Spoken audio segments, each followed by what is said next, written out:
The countdown is on for Capella Music Festival on Saturday, March 29th at the Festival Green, Camana Bay. An unforgettable experience and non-stop entertainment presented by Cayman Airways and Camana Bay, featuring international stars Ashanti, Clean Bandit, Gramps Morgan, Kamani Marley, and Elaine, Nyla Blackman, and DJ Puffy, alongside local artists and DJs across 3 stages. Purchase at Tier 1 pricing while supplies last at CapellaMusicFestival.com or in store at Blackbeard's, AA Rubis, FIS MoneyGram, Winter Circle, Tortuga, and Sing's Roadie Shop. Capella Music Festival, Saturday, March 29th. A true festival experience. Brought to you by the Cayman Islands Department of Tourism, the Ministry of Health and Wellness, Hopscotch Productions, Bacardi, Massive Equipment, Barreau Development, and Stingray Media.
This is Bobo 103.1, powered by Health Services Authority, committed to caring for you.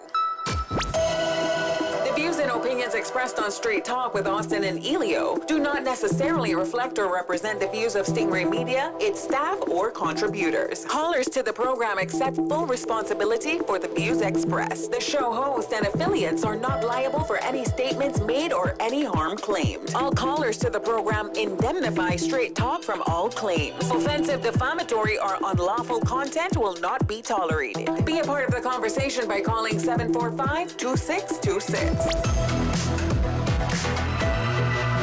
Now, here's Straight Talk with Austin and Ellio on Bobo 103.1. And hello, Cayman, and happy Thursday. I'm your host, Austin Harris. And I'm Ellio Solomon, and welcome right here to Straight Talk. We welcome you, as always, to the program, where, of course, we certainly do strive to educate, elevate, and enlighten. The phone lines are open at 745-2626, or if talking on your own dime isn't your thing, you can reach out to us on WhatsApp by dialing 928-2562. And from there, you can either leave us a WhatsApp audio note, which we will play live on the air, or the traditional WhatsApp text message, which we will read live on the air. Today is Thursday. No guests scheduled to be in studios. Just Ellio and I together doing what we do best. Ellio, I trust you had a good evening. I had an entirely great day. Great day as well. It was productive. Wonderful. No complaints. You know, when you can finally run a line through that particular item on the piece of paper. It's a good feeling. Yes. Very, very fulfilling, satisfying. You know, but I actually like doing to-do list. Uh-huh. Yeah, I like to do to-do list. And it gives me great pleasure because sometimes, you see, you go through your day and then you do a lot of things, but you can't really quantify, like, what did I do today? Right. Like your head's spinning like a headless chicken. Yes, but if those days. You know, but if you even do a to-do list, like even if it's simple task, you know, take a shower, put on clothes. You know, you can get as micro as you want. We haven't gotten that old yet, have we? That we have to remind ourselves of those things? I'm trying not to get into too much details, Austin, so work with me. Please. But, you know, you can see, you know, shower, clothes, you know, get something for breakfast. The bottom line is before you get out of your house, you can run a line through at least 9 items, right? Right. And then it just makes you feel like, I'm getting something done. Yeah. So you got to do those lists. I encourage it. It's very satisfying. Very satisfying. Rewarding, those kind of things. Indeed. Well, to the listening audience, happy Thursday. Hope you had as a rewarding day as my colleague did. And I must admit, I too had a productive day. And hopefully we can end the week strong. You are listening to Straight Talk, locked in on your radio dial on Bobo 103.1 FM and simulcasting live on YouTube, Instagram, and as of today, on Facebook as well. I want to thank our partners, ACT Cruise Tourism, who have agreed to host the program's streaming video until our requirements to Meta are fully met on our own Straight Talk page. Listeners will certainly remember when we said we had two requirements. First was to achieve 100 followers, which we did. And then they gave us another requirement shortly after that, stating that we needed to have an account open for at least 60 days prior to streaming. So we've satisfied one of the two criteria areas. But as the audience also knows, we've been itching to get on Facebook. And today we want to thank ACT Cruise Tourism, the group, ACT Cruise Tourism, their Facebook page, where you can find Straight Talk, the program, and of course, streaming live. Bevan, MPE, and the team. No, Help absolutely. make it happen. And Yes. NetClues. Yes, no, absolutely. And Monster Media. Absolutely. Teamwork. Our media partners, there's a lot of people that help make Straight Talk possible through the course of every day. And in today's case, I want to obviously mention a few of them. Mr. Bevan from MPE, the crew at NetClues Digital Marketing, who have been our marketing partner since day one, as has Monster Media. So I want to thank all of those partners who are working tirelessly to make sure we look as good as possible, and more importantly, to make sure that we sound as good as possible and reach as much of an audience as possible. So if you are a Facebook user and you're used to getting your streaming video and audio and everything else from Facebook, starting tonight on the ACT Cruise Tourism page, you can find Straight Talk along with our YouTube and, of course, Instagram pages. For that, you just simply need to search Straight Talk Radio Show, and you will find those platforms. Yeah, so go ahead and like and follow the ACT Cruise Tourism page as well. That way you get the notifications immediately. Yes. So, yeah, sounds good. 437 here in the studio. The number to call in the studio is 745-2626. Austin and I will be engaging in our normal banter and giving you some good news and a hot topic, one or two. Yes. But, of course, don't let that stop you from calling and throwing us off. Taking us in a different direction. Taking us in a direction you want to go. We're open. We're open. We are. Well, first of all, I want to start off by reminding the listening audience. Obviously, yesterday we had two very powerful, I think, political candidate interviews in the form of Mr. Philip Ebanks, independent candidate for Red Bay, and then later on, Mr. Jordan Rivers, Cayman Islands National Party candidate for West Bay North. Both will be having some public meetings, one this week and the other next week. Mr. Philip Ebanks first will be hosting his public or yard meeting this Saturday, the 29th of March. That's going to be held at the Sailing Club, That's right. Off of, well, first of all, you have to enter Selkirk's Drive. But Ellio, you want to give the Boy, let me the tell directions? you, all I can say is, I'm sure there's a reason why Philip has gone there. No, but there's a big neighborhood in the back there, Yes. but for those of you who don't know it, it's a bit convoluted, so you got to work with me. I'll repeat this twice, three times, who knows. Yeah. So you got to get down on Selkirk Watler Drive. Yes. Can't miss that one. Lots of the signs right there on the front. Go down on Selkirk Watler Drive, then you're going to make a right on the Lord's Way. Yes, that's right. And the Lord's Way naturally makes a turn to the left. You follow that around, and then on your first right, I think it is Woodstock Drive. Is it Woodstock or Spinnaker? And I'm pretty sure it's Woodstock. Don't Okay. throw me off here, Harris. Okay, not throwing you off. Not throwing you off. So you make a right onto Woodstock, and then Woodstock also makes a curve to the left, and it'll be your first right, and you'll see that sign there on the post saying CISC. Right. Yeah, Cayman Islands Sailing Club or whatever. Just follow that road, which will also make a curve to the left.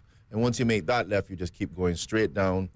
Looks like you're going to run into the bushes, but you It won't. does look like you're going to run into the bushes. You'll get to a point where the houses will disappear Yeah. and the bushes will appear, and you'll think, wait a minute, surely I must have this wrong. Right, and then you make a little sweet left, and you'll go right into the Sweet right.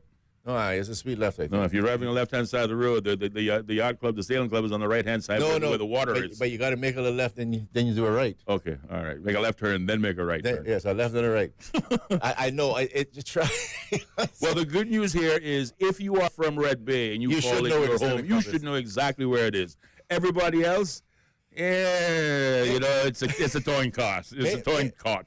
Maybe that's why he's having it at the sailing club. To confirm that you're from Red Bay. Yeah, if you found it, you must live in this area. I think that's pretty smart. Trust me, you got to know what you're doing. You got to know. It's probably easy to locate that by water.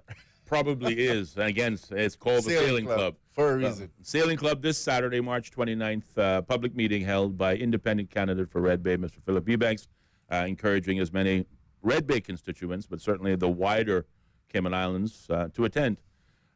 Likewise, Jordan Rivers of the Cayman Islands National Party will be hosting his yard meeting on Wednesday, April 2nd, on Anderson Road, which is near Cobalt Coast. Right. Now, we will have the pleasure of Jordan Rivers being in studios once again next Monday. So we'll open up the week. Because he's a wise man. He is. And so he says, hey, what better program to be on? Quite right.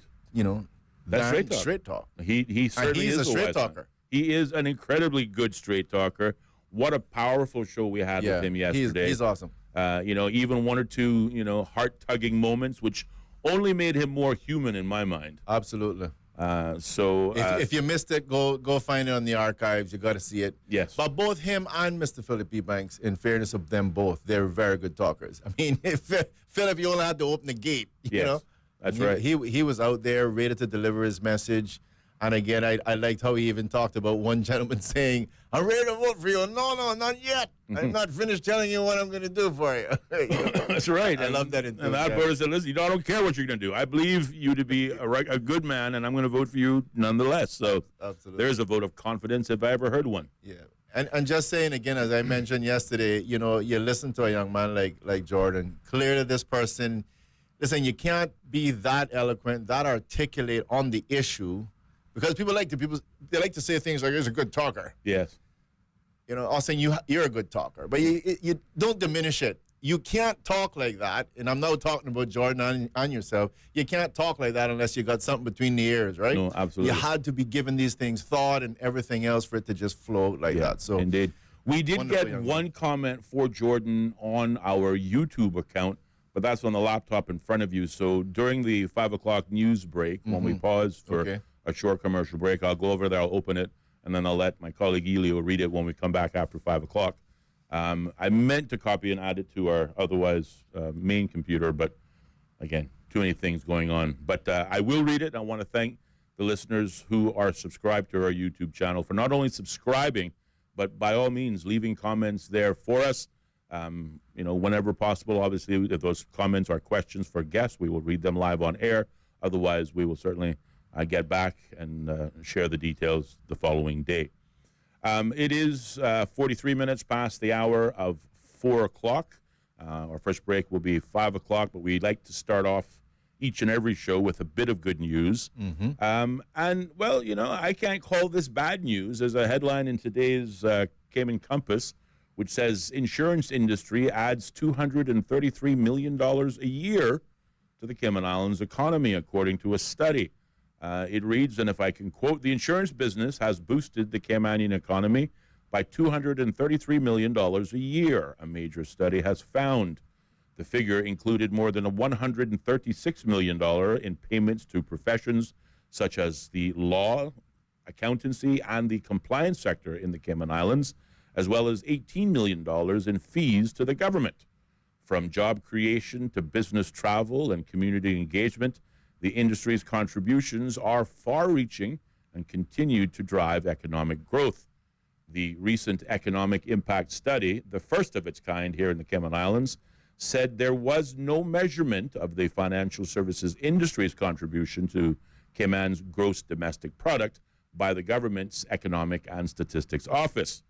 The report showed that the industry directly employed 256 people, with almost half of those posts held by Caymanians. I just want to stick a pin there for a second. I found that rather surprising that there is no measurement of the financial services industry's contribution to the Cayman Islands, given, whether it be the, accolades and the announcements by groups like Cayman Finance.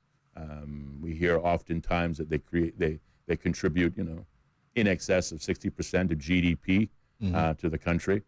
They certainly have listed the financial services sector as one of the top employers, as an industry or as a sector altogether. But curiously, they must just pull these numbers from independent surveys or otherwise, but not even the ESO, the Economic and Statistics Office, seems to track these contributions, which I guess I'm surprised about. I just naturally assumed that this information was available and, in searchable form, but I can't recall the last time I would have conducted a search for it. But reading that statement there, it kind of surprises me that a major industry, if not a key pillar in our economy, has no, system of measurement in this country. No, let's be clear, Austin. As I say this a bit tongue-in-cheek. Mm-hmm.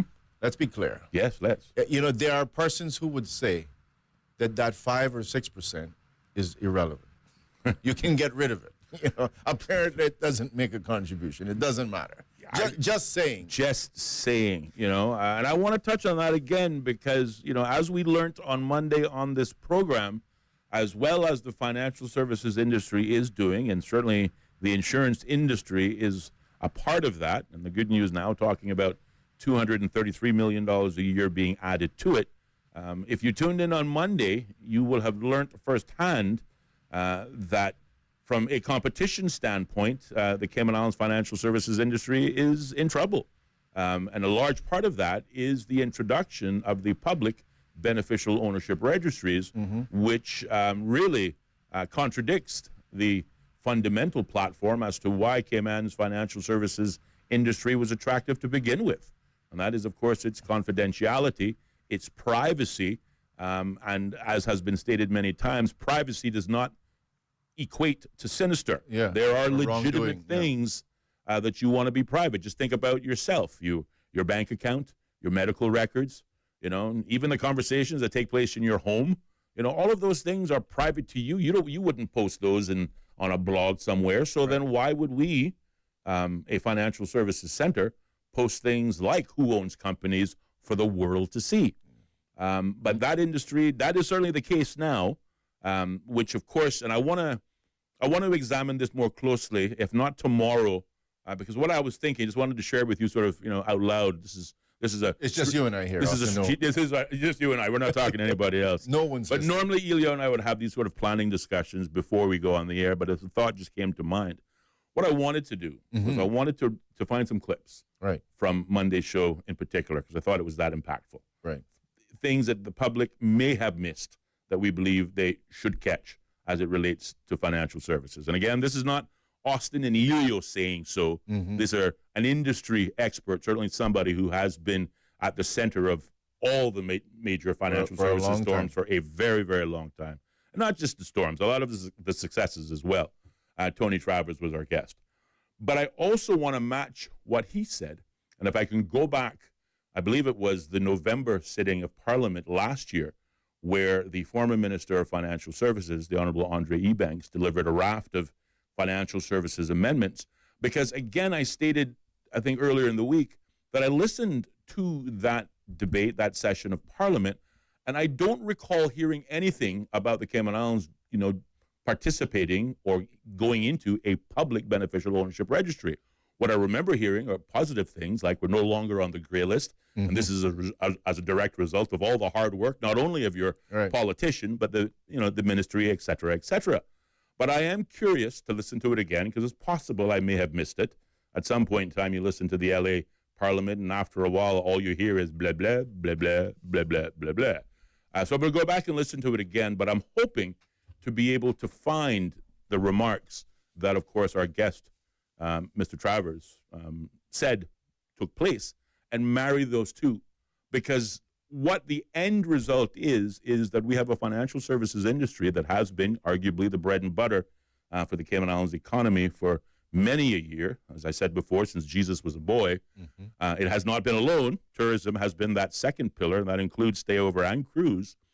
But despite all of the compliments, the praise, the accolades that have been lopped at the feet of financial services for what it contributes, it is an industry in trouble. And it has been an industry in trouble for many, many years, not so much on the part of what we do, but because our success has, of course, brought about its own amount of enemies. And some of those enemies, ironically enough, well said, happens to also be the Crown, who we are a member of. Right. So, again, it's like mother, kind of punishing us for the son being so successful when it was you, mother, who provided the platform that make that happen. Right. So I think it's very important from an educate, enlighten, and elevate standpoint that we look very closely at some of those key remarks that Mr. Travers made against the backdrop of what may have been said or may not have been said in Parliament. And I say this to the politicians who may be listening, in particular the Honorable Minister of Financial Services, former at the time. My goal here is not to find and create a gotcha moment, because I genuinely don't know what was said. But if I do happen to come across it, or I happen to not come across it, then we are going to draw certain inferences from that. Well, so be forewarned. Definitely some excellent comments, Mr. Harris. But, just to add to it, again, this was one of the things that I found so strange, is that a lot of those things that were passed on behalf of financial services didn't get the full time for review. Yes. That magical 28-day movement. Yes. The same minister, another person said, hey, that's fine. It's had a lot of discussion prior to. Yes. These are the real words now. Listen to me now. Rush through financial legislation. Don't worry about meeting the full 28-day requirement for the public comment on it. This has had a lot of discussion on it.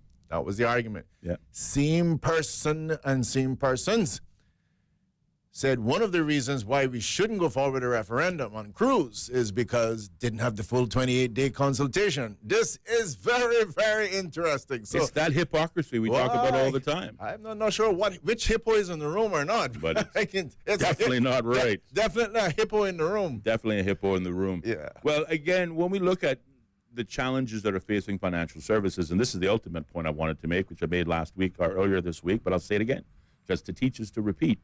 There are some in our Cayman community who are quite happy to jettison, ignore, to eject a sector of our tourism product, that is, of course, cruise tourism, saying that, well, it doesn't really contribute much to the Cayman Islands. It doesn't really employ that many Caymanians. It doesn't really make a major dent in the overall bottom line. So we can afford to get rid of it because we don't want mega ships, because we believe it'll destroy our environment.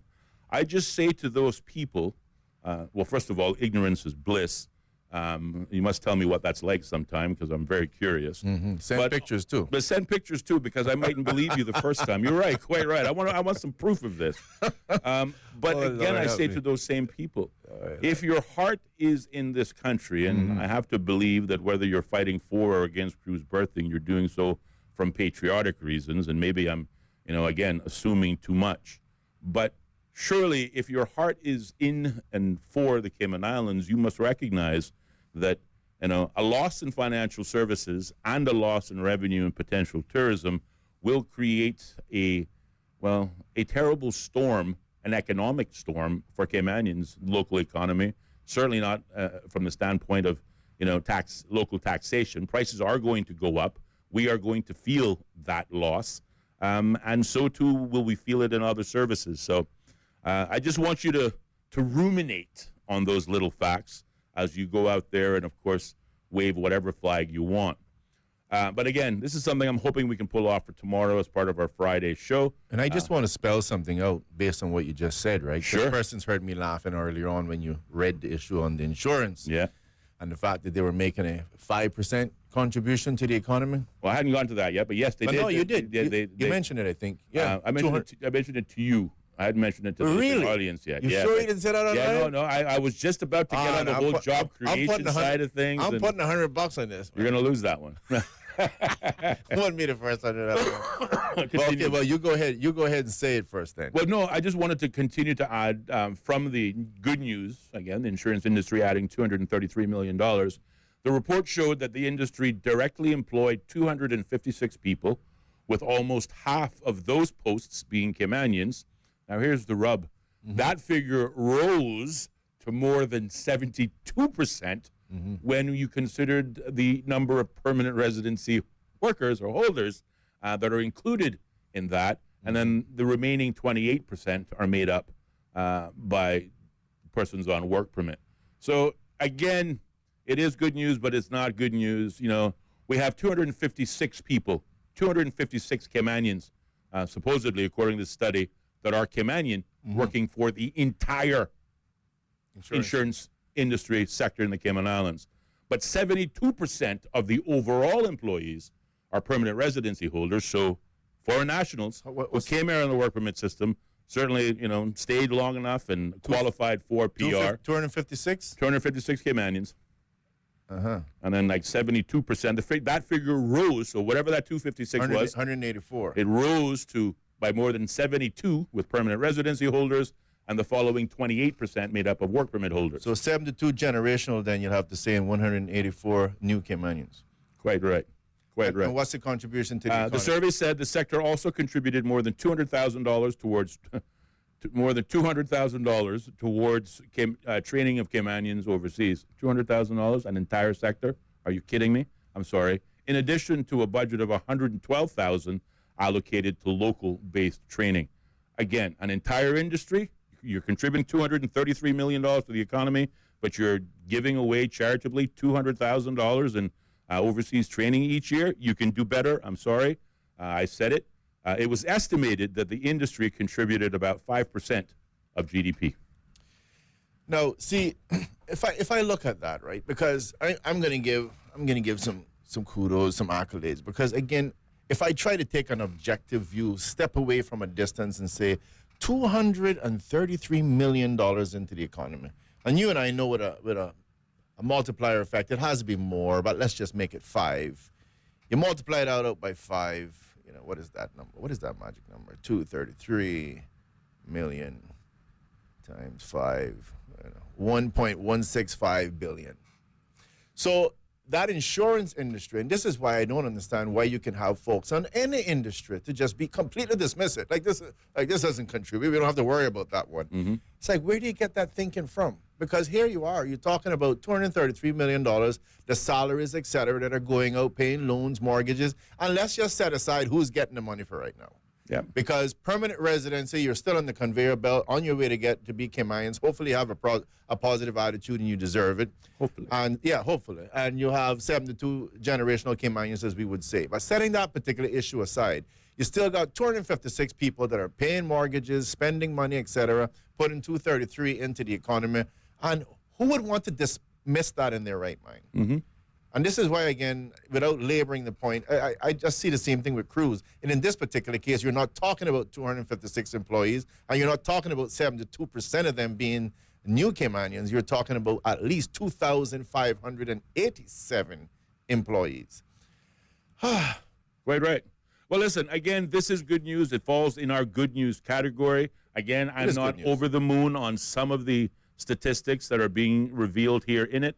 But they also were responsible for more than 40,000 overnight stays, some $25.3 million in direct and indirect contribution to the hospitality sector, and the list goes on. So bottom line is the insurance sector has made an important contribution, some 5% to GDP, and that's good news. We have to pause and take a short commercial break, check in with the BBC News, but there'll be more Straight Talk still to come. 745-2626 is the phone lines on Bobo FM. Bobo. Welcome to our newsroom here in central London. We place ourselves here, a little desk right in the thick of things. OS from the BBC. We can catch the very latest news from our colleagues, not just in this enormous room, but also from our colleagues around the world. I'm in the room where they're treating children. This is a combat zone. The situation after the typhoon is very complicated. It was a very tense situation. OS from the BBC. The home of the BBC World Service. This is Bobo FM. BBC News. BBC News. World news from the BBC. Violent clashes. Thick black smoke. A tremendous legal victory. Crucial elections. Destructive wind. A search and recovery operation. A race against time. An imminent threat. Flying a drone over a rival team's training session. Whatever is happening, wherever it's happening, catch up with the latest news bulletins from the BBC. The home of the BBC World Service. This is Bobo FM. Bobo FM. We're making Bobo FM bigger and better. We've got a brand new frequency with even more power. Retune your FM radio to 103.1 now. This is Bobo FM, the home of the BBC World Service, the most trusted news source in the world. Now in our new home of 103.1 FM. This is Bobo 103.1. For business, they say location, location, location. But really, there's no better location than right here, right now on your mobile phone or laptop. Buy and sell your pre-owned gear where the island is searching online. Buy and sell on ektrade.com. That's ektrade.com. Across Cayman on 103.1 FM, online, and on your smart speaker. Powered by Health Services Authority, the home of the BBC World Service. This is Bobo 103.1. BBC News, I'm John Shea. The Canadian Prime Minister Mark Carney has said the United States is no longer a reliable partner. Speaking after President Trump announced tariffs on all imports of cars and car parts, Mr Carney said Canada will need to dramatically reduce its reliance on the US. The old relationship we had with the United States, based on deepening integration of our economies and tight security and military cooperation, is over. What exactly the United States does next is unclear. But what is clear is that we, as Canadians, have agency. We are masters in our own home. We can control our destiny. Mr Carney said he'd be speaking to President Trump in the coming days. President Putin has said geopolitical competition in the Arctic is intensifying, referring to what he called US plans to annex Greenland. He said these were serious and had deep historical roots, dismissing any attempts to portray them as extravagant talk. Mr Putin said the situation had nothing to do with Russia. King Charles has spent a short time in hospital after experiencing temporary side effects from his cancer treatment. The British monarch, who's 76, was diagnosed with an undisclosed form of cancer in February last year. Daniela Relf has more details. Following a scheduled and ongoing medical treatment for his cancer, that he experienced these temporary side effects earlier today and was admitted to hospital for a short period of observation. It has meant that those engagements in Birmingham that he was planning to do tomorrow have now been cancelled. And I think it is important at this stage to stress that talking to those around the King, working with the King, the mood is not one of panic or drama or upset. Yes, it's a little bit of a blip, but they are very keen to stress that the King's ongoing treatment for cancer has been going well. The Australian Prime Minister Anthony Albanese has called a general election for the 3rd of May. He told reporters that his Labour Party had created strong foundations over the past 3 years and warned that the opposition Liberals would leave Australians worse off if they returned to office. Labour secured a slim parliamentary majority at the last election. Katie Watson reports. Your vote has never been more important, said Prime Minister Anthony Albanese as he confirmed to the country they'd be heading to the polls in May. His announcement ends months of speculation and now kicks off 5 weeks of campaigning.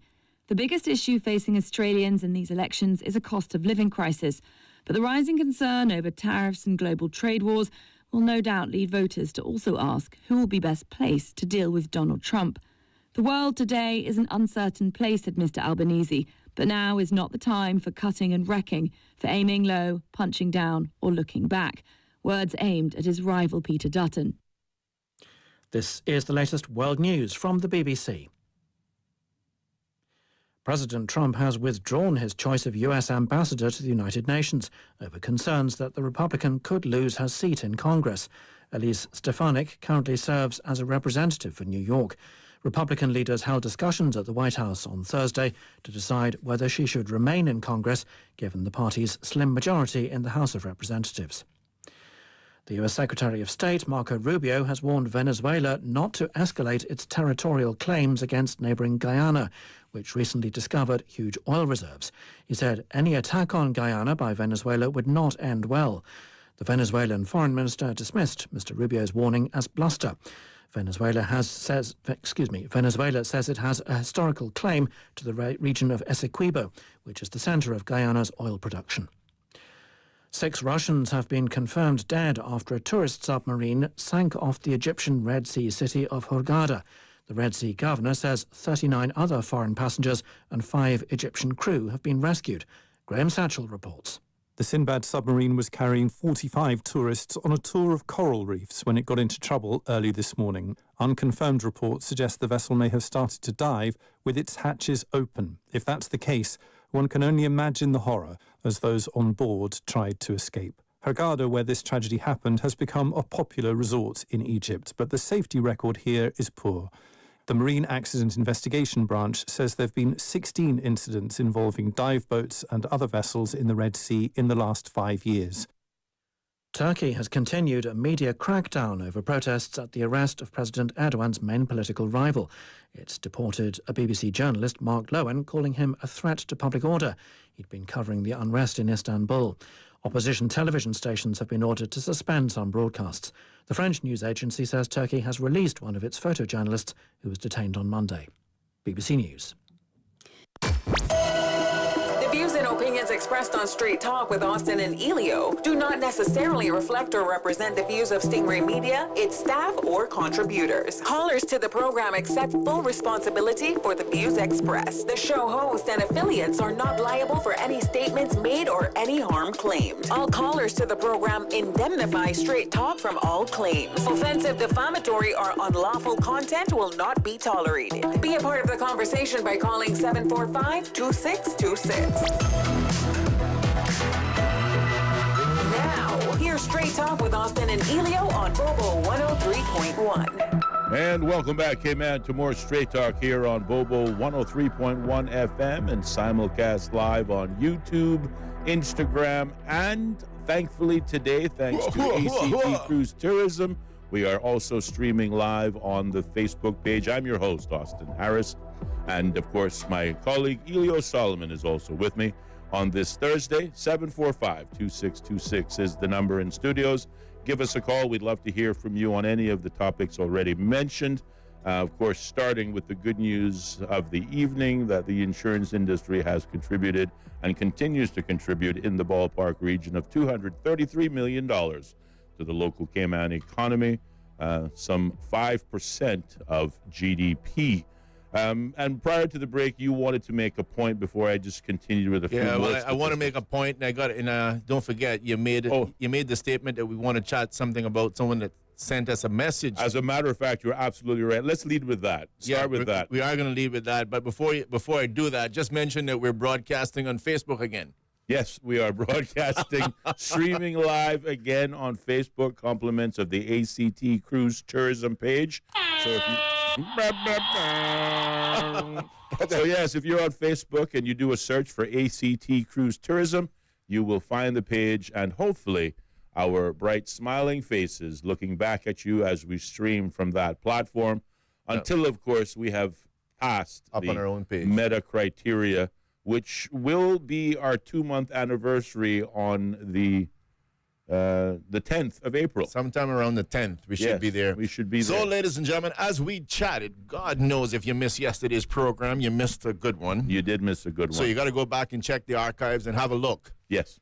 So this sharp young man, intelligent, and again, I don't want to say young man. Sends the wrong impression. He is a young man, but he's got all the knowledge and experience he needs. I've seen some young men in there and they did well. So someone writes in and says, Jordan not only truly represents the next generation, but also the current generation that wishes to see true change and the protection of the Cayman for its people, not for his pocket. A very strong interview. And I had to mention that to him yesterday, too, because he said something like, representing the new... I'm like, my friend, you're singing my song. Yes. You're on my chorus. Yes. I've been saying this for years. Go for it. Yes. So it was awesome. He talked about agriculture, talk about us being able to utilize the neighbors. I mean, come on, the guy. I tell you, we're on the same sheet. Yes. I do want to give a little bit of announcement for ACT as well. And this is, we're going to have a meeting. We're going to have several meetings. But the Association for Cruise Tourism in the Cayman Islands will host a special press conference on the future of cruise tourism in the Cayman Islands and the Caribbean. It takes place on Tuesday, April the 1st from 1:30 to 3:30 p.m. at the South Sound Community Center in Georgetown. You will hear from yours truly, Ellio Solomon, as well as the Honorable Kenneth Bryan, Deputy Premier, and our special guest, Honorable Alan Chastanet, former Prime Minister of St. Lucia. This will be an important conversation on the future of cruise tourism industry here in the Cayman Islands. Again, that's Tuesday, April the 1st at 1:30 p.m. to 3:30 p.m. See you there. And, of course, want to stress, he's an economist as well. Okay, terrific. You know, terrific. We couldn't possibly go without a proper Wally, or volley. Wally is Caribbean, that's Cayman, right? Oh, Wally. I like him very much. You know. Very much. Make my blood vessels pop. So there's for the volley, ladies and gentlemen, economist for economists. But, you know, looking forward to hearing from Mr. Alan Chastanet. And again, he was a Prime Minister of St. Lucia, and he's an economist. It's going to be a good discussion. Encourage you to come out there, South Sound Community Center, right in the thick of it. Or I should say thick of it. Thick of it. Yeah. What's the pint? Every hoe have a thick of bush. That's right. That's what they say. April 1st, 1:30 to 3:30 p.m. But back on to this wonderful discussion that we were having about the insurance. And I just want to say, before we get into that, again, love the fact that they're keeping the stats, sharing it with the public. Yeah. And again, I really want to just say to everyone out there, all of our friends out there, if you have a business and it's making you 5% of your money, don't just think about throwing it away. Yeah. What you need to be contemplating is, how do I fix any little issues that I have with this 6% industry, and how can I grow it in a responsible manner? Sure, I can be 7, 10, 15% market share. And as we heard from the gentleman, Mr. Tony Travers, a couple of days ago, I think you're throwing out numbers like 60% of the revenues or something. Understand, when I was in government, it was 80% course of revenues coming from what do you call it? Financial services. Yeah. And he's pretty much saying, if I could put words in his mouth, paraphrasing, that this pipe called financial services is constricting. Yes. It is not getting bigger. It is constricting. Yes. And in case you want to know what constricting is, it's getting smaller. Yes. And soon this artery is going to be so constricted that this country, as it relates to financial services, will be having a heart attack. Yes. It is imperative that we find other industries. Yes. And grow the other industries that we have, whether it's insurance, whether it's cruise tourism, regardless of what it is. We need to be diversifying and growing what we have. Well, not getting rid of stuff. He threw around some rather telling numbers on Monday as well. He suggested in the first instance as much as 8 trillion, that's trillion with a T, are moving through the Cayman Islands as part of our annual book of business, with some $5 billion at one time on bank deposits. But as a result of this onslaught from groups like the OECD, FATF, European Commission, those in-account bank balances have declined to just over $1 billion. Wow. So you lose $4 billion in any business, you tell me, is your business growing or is it starting to shrink a little bit? Yeah. Clearly, financial services has seen better days, and it's not for anything that we have done as an industry and as a sector, but largely what has been pushed on us, and in some cases acquiesced by local politicians to make these things happen. But again, I got to ease up a little bit on the local politicians, because when it comes down to financial services, in many cases, the political forces in Cayman are small fish in a big, blue, open, wide sea of much bigger fish, much larger predators, things like the UK, like the US, yeah, like the continent. You see, to Europe. me, Austin, my honest opinion is you got all these, first of all, a lot of these UK instruments in Cayman, including the environmentalist groups, the National Trust, and the list goes on. But you can turn that against the UK to some extent as well. I mean, even on this issue, you're clearly impacting privacy. You mentioned the other day, privacy, if you said it. Yeah. I didn't say it. You said it. A fundamental right. A fundamental right, yes.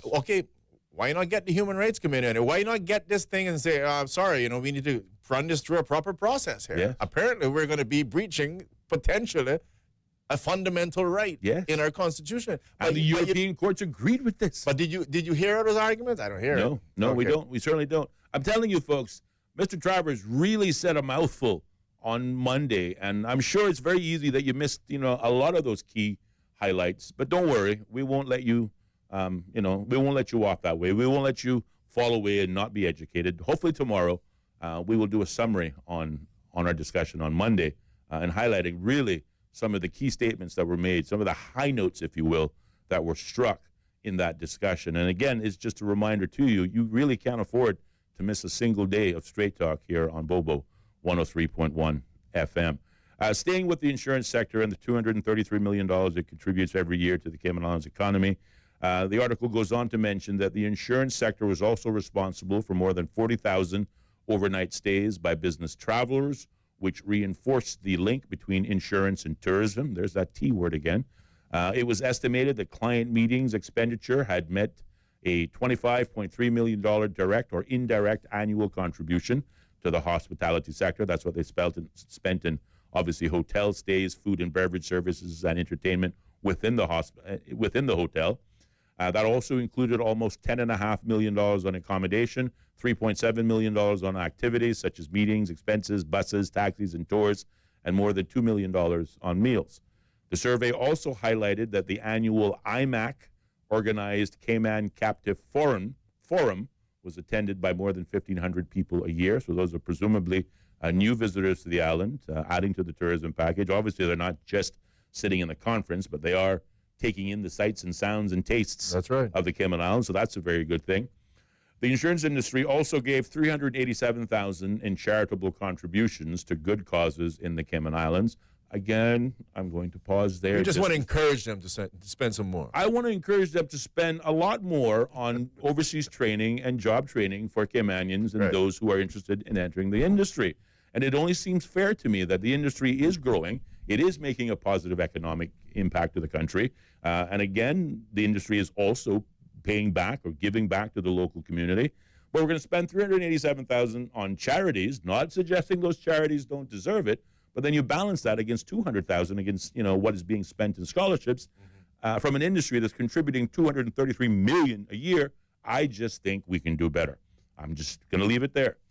Finally, international insurance firms also paid landlords more than $2.6 million in rent for office space each year.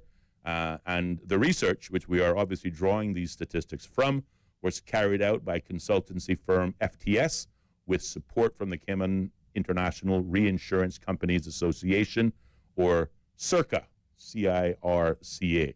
So yes, that does fall in, despite, again, some of our observation, mine, that is good news. It is good and news. we are grateful for the insurance sector and the insurance industry for what they do. We want to encourage it. We want to support it. We certainly want to encourage more Caymanians, really getting out of high school or otherwise, to choose careers. Some very exciting careers, because it's more than just selling, quote unquote, the proverbial, man with the briefcase knocking on your door saying, do you have life insurance? Do you have health insurance? That's a question. There's a lot of great things going on in insurance. That's what I wanted to ask you on that particular article. Is it all the insurance agencies? I mean, is this home insurance, health insurance? It doesn't specify. It doesn't specify. It just simply says the insurance business has boosted the Cayman economy by X amount. So I'm assuming they're taking a look at the entirety of the insurance sector in the Cayman Islands and putting everybody into a pot and then measuring that. Yeah, but I mean, it is really good. I'm glad they track all of that because people need, I think, to be able to see how the money moves around. You know, it's so sickening sometimes to hear people just talk about, these guys making all the money, and then it's like a real negative thing. Like nobody's allowed to make money. You're evil if you make money. Yeah. But it's a requirement in life. Somebody's got to make money, and then they're doing things that are spending money, paying salaries. People are buying, even you pay the landlord. Yeah, the wicked landlord spends money too. Yeah, it all goes around. So I definitely want to thank them for what they're doing. And yeah, nothing wrong with definitely suggesting, hey, I might know one or two more charities you can give a little bit more money to, but thank them for what they're doing. I greatly appreciate it. We all greatly appreciate what you're doing. We certainly do. Just a bit more good news before we focus on some of the more topical subjects.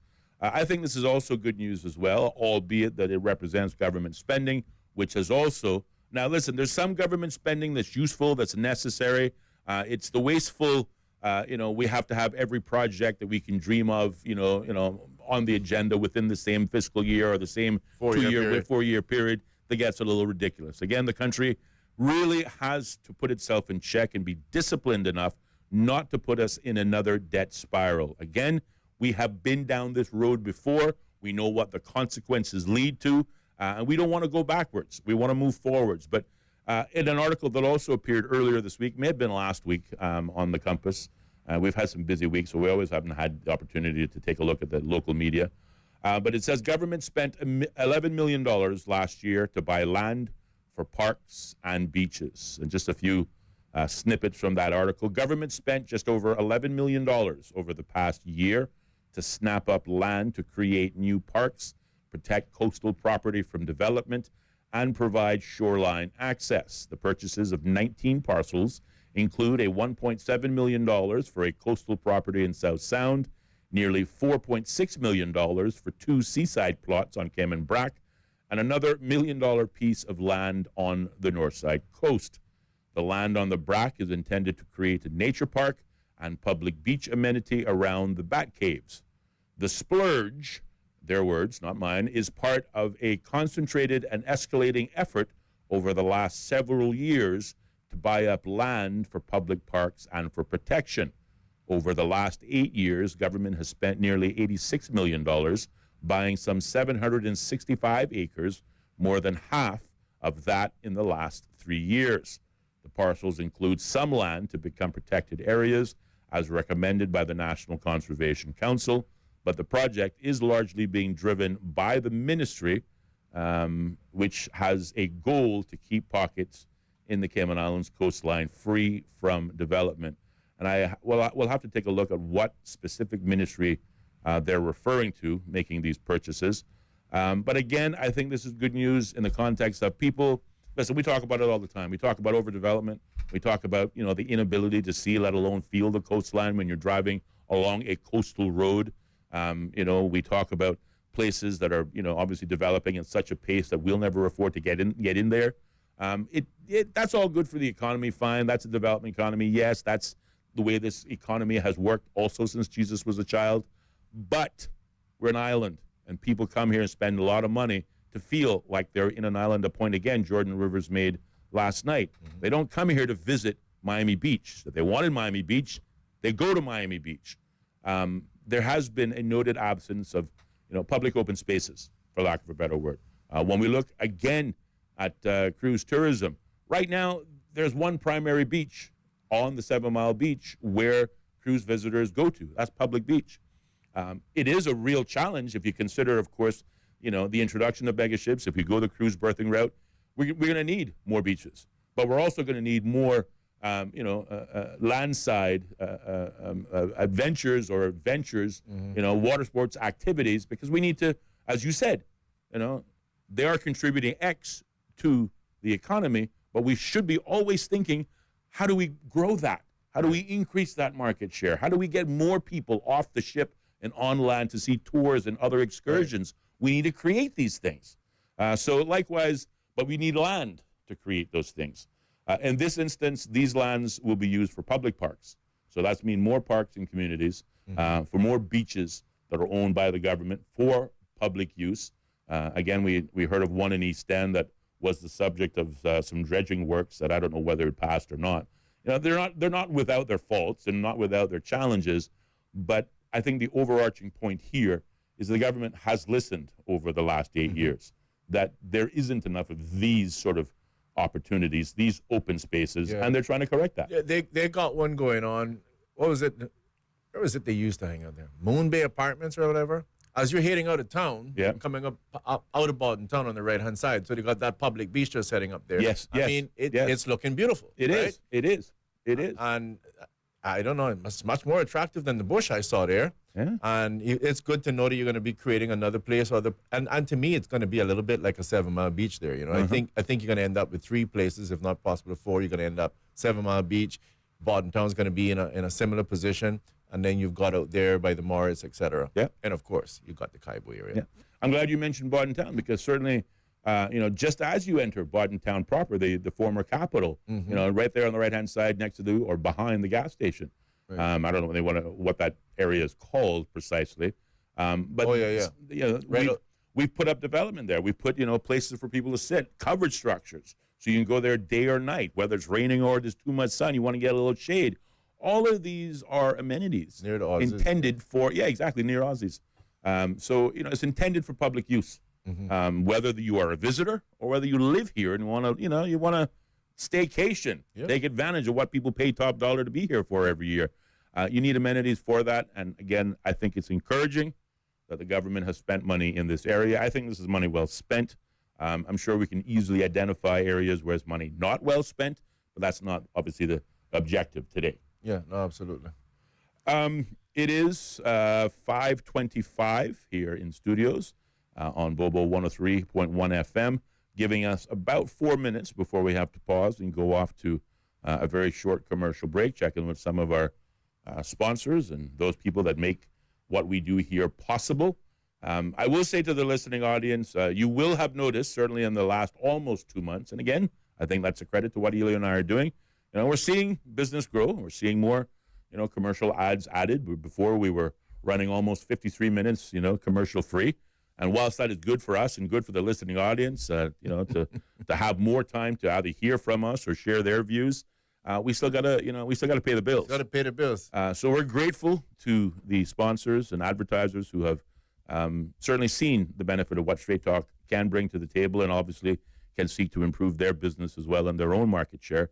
So I just want to say a great big thank you to those advertisers who've come on board in the last month or so and encourage more. Absolutely. I feel like laughing because, again, by the report, who was criticizing that the cruise ship was making 53%, Caymanians were making 47%. I just want everyone to know there, if you want to bring us some ads, feel free to do so. We'll happily give you 50%. Not a problem. But, you look at 53%, 47%, and they treat that 47% like it's peanuts. Like it's nothing. My God, that come on, that's 50%. By the way, someone did send me something here from the Cayman Finance in terms of the statements being made by the Mr. McIntosh. Yeah. But he talks about less than 10% employee growth, but yet almost every compliance officer on 30,000 funds is in India or Mauritius.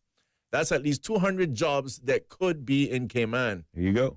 And, of course, assuming one compliance officer acts for 150 funds. Yeah, no, again, the good news is not without some of its constructive criticisms. And we've said that very clearly, looked at some of those numbers thinking we could be doing better. Yeah. And I don't want to put too fine a point on it, but this is not just, something that is a challenge for the insurance industry, but it's arguably across every industry. We have a lot of what I call window dressing.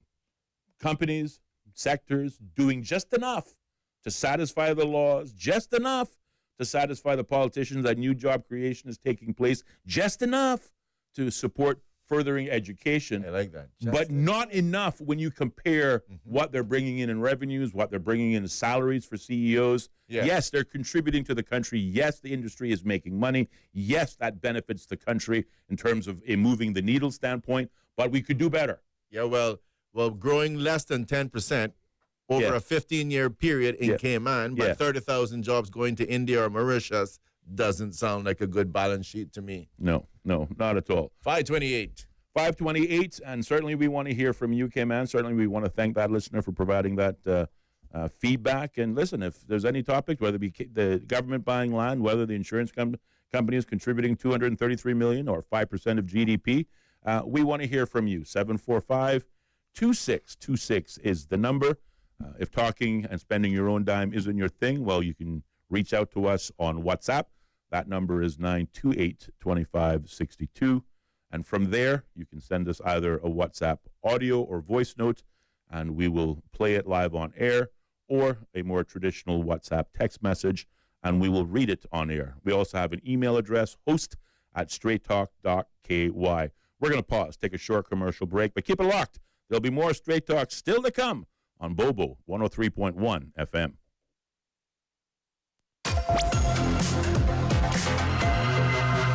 More Straight Talk with Austin and Ellio coming up. Be a part of the conversation by calling 745-2626. Bobo 103.1.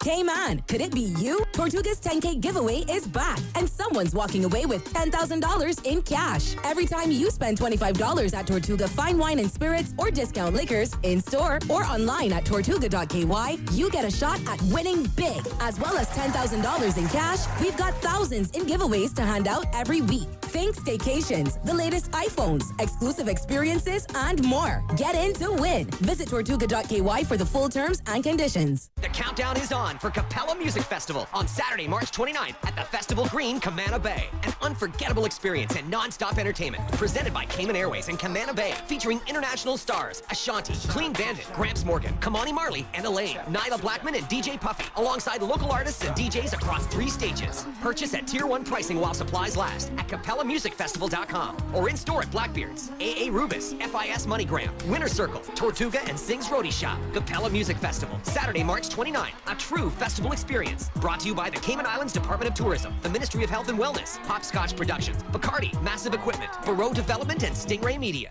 March 18th is Global Recycling Day. Join Cayman Turtle Center in embracing sustainability and protecting our beautiful islands. Reduce waste, recycle right, and drop off your recyclables at convenient locations across Grand Cayman. Every small action makes a big impact. At Cayman Turtle Center, we're committed to protecting marine life and growing sustainably. Let's inspire change for our turtles, for our oceans, for Cayman. Visit turtle.ky to learn more. Together, we can keep Cayman green. At Price Right, spending less on everyday products is easy. Spend less on office supplies, tools, and automotive products. Spend less on groceries, fresh produce, and meat. Spend less on electronics, TVs, and speakers. Spend less on home furnishings, beauty products, and apparel. At Priced Right, we believe you can live better for less. To start saving, visit us at the Airport Center in Georgetown or at Republic's Plaza in West Bay. For more info, visit pricedright.ky.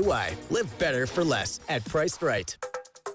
It's trivia every Wednesday from 7 o'clock at Sandbar on the Georgetown waterfront. Your chance to win some fantastic prizes in our free to enter Trivia Madness. Great offers on beer buckets, margaritas, and a delicious menu served throughout the evening. Grab your pals and get along to Sandbar every Wednesday from 7 o'clock for the most fun you can have with your clothes on. Are we ready? Yes, mommy! Then let's do this. Trivia, Sandbar, 7 o'clock, Wednesday. See you there. We all work hard to one day buy the house of our dreams. Why wouldn't you protect it? With Saxon, you now have the option to get a home insurance quote online. Avoid the waiting in lines and the traffic. Simply log on to saxon.ky and click to get a quote to get started. At Saxon, we pride ourselves on providing our customers with excellent customer service and convenience. So what are you waiting for? Visit saxon.ky today from the comfort of your home or office to get your quote and protect the things you love. Saxon. Smart Insurance. Across Cayman on FM, online, and on your smart speaker. This is Bobo 103.1, powered by Health Services Authority, committed to caring for you. The views and opinions expressed on Straight Talk with Austin and Ellio do not necessarily reflect or represent the views of Stingray Media, its staff, or contributors. Callers to the program accept full responsibility for the views expressed. The show host and affiliates are not liable for any statements made or any harm claimed. All callers to the program indemnify Straight Talk from all claims. Offensive, defamatory, or unlawful content will not be tolerated. Be a part of the conversation by calling 745-2626. Now, here's Straight Talk with Austin and Ellio on Bobo 103.1. And welcome back, man, to more Straight Talk here on Bobo 103.1. I'm your host, Austin Harris. And I'm Ellio Salmon right here on Straight Talk. The phone lines are open at 745-2626 on this otherwise open mic Thursday, where we encourage listener feedback on the conversations that we are bringing to the table, but by no means does that mean you can't add new topics to the table. 745-2626 is the number. We also have a version of a toll-free number, albeit via WhatsApp. You can reach us by dialing 928-2562. From there, you can send us either a WhatsApp audio note, which we will play live on air, or the traditional WhatsApp text message, which we will read on air. We are broadcasting live to you on your radio dial on Bobo 103.1 FM, and also simulcasting live on YouTube and Instagram under Straight Dog Radio Show And as of today, we are also streaming live on Facebook via the ACT Cruise Tourism page if you conduct a search. And we certainly want to, again, say a great big thanks to our partners who are working with us to make Straight Talk everything that it can be. And that includes Mr. Bevan from MPE, the good folks from NetClues, Digital Marketing, and, of course, Monster Media, all very important partners to Ellio and I here on Straight Talk. Moving along, also taking a look at some of the headlines from the newspaper. This one also, again, I can't remember whether it was this week or last week, but it could have been this week. It says with the headline, lawyers say Cayman's PR point system is not working. And again, you hear that chuckle in the background. It's for good. It's for good reason, and we're going to tell you why in about maybe 60 seconds. But here are the highlights. So Cayman's permanent residency point system is riddled with so many loopholes that it is not working effectively, according to one of the island's top immigration lawyers. The point system fails to differentiate between applicants according to any meaningful policy framework, said Nick Joseph, founder of Reside Cayman. For example, he said, a brain surgeon and a bus driver can get equal points for their education and employment under the current system. The point system was meant to help provide a filter to decide which long-term residents would be able to stay on island permanently, putting them on a pathway to Caymanian status. From its inception, the intention was to prioritize those who performed vital jobs in the economy, had the funds to ensure they were not a burden to government in the long term, and had integrated into society. However, it is largely failing to perform that function or to differentiate between applicants according to any meaningful policy plan, Joseph believes. Around 2/3 of permanent residency applicants in Cayman are successful at first attempt under the point system, according to the data from a Freedom of Information request. That compares with a 95% success rate for applicants who are spouses of Caymanians in the other main residency category. The Workforce Opportunity and Residency Cayman Statistics, or WORK, shows that almost 1,564 people applied for PR across a range of categories, of which 1,313 were successful. The vast majority of those who get PR go on to be granted Caymanian status, as indicated by a separate FOI data. Well, again, you heard the chuckle, and that chuckle was genuine. Contrary to the article, which suggests the PR point system is not working, when you look at the fact that 2/3 of those persons who apply get approval, it sounds to me like it's working a little too good from our perspective. Listen, you know, I guess because I've never had to go through the PR system that I probably may not understand it to any extent, but I've oftentimes found that the PR point system is heavily weighted on white-collar professions. And again, I think that's because it satisfies the criteria that persons who are given PR and then ultimately Cayman status, you know, don't become a burden to the Cayman taxpayer or to the Cayman purse. We do not want or need to be importing poverty. We have enough challenges of our own. I think that is a fair and sound point. However, to quote the country's first premier, the immigration system is a pathway to nation building. And when you build a nation, you know what? You need your doctors and your lawyers, but you also need your plumbers and your mechanics as well. And I believe if there is any failings in the PR system, it is failing in the area of creating balance to ensure that both the white collar as well as the blue collar are weighted with some degree of equal, context. Equality. And certainly seeing that, you know, it takes a lot of different professions to make up a society. But when you consider 1,564 people applying and 1,300 of those getting approval, it doesn't seem like the system's broken at all. I think it might be working too well. Now, where I will agree, and I think the lawyers and those who are pushing for the subject might be right, is the length of time it takes for applications to go from point of application to either, passage or rejection can take a very long time. But again, it's not necessarily a disadvantage because those otherwise work permit holders who had not yet got their status identified, if their application is in, if their application is being heard, they can stay on the island until that decision is made. So in some ways, the extended delay has lent itself to benefit those persons who are seeking the right for permanent residency. In a lot of ways, they can stay longer. They don't have to leave the island. They don't have to get kicked off the island. Now, we also see, now this may be a moot point because we're about to go to a general election and the government may change and the next government may take an altogether different position on this. But we certainly know from this current administration, the present Minister for Border Control, the Honorable Dwayne Seymour, has stated unequivocally, that he wants to see less PR approvals, not more. He wants to see less Caymanian status approvals, not more. He wants to see more opportunities for Caymanians, both in the workforce, but certainly in the overall economy in general, certainly including housing and homes and access to, all of the otherwise trappings of life. But yeah, I don't know if I can say honestly, just reading the details that are contained in this article and acknowledging that I have not even seen the PR point system.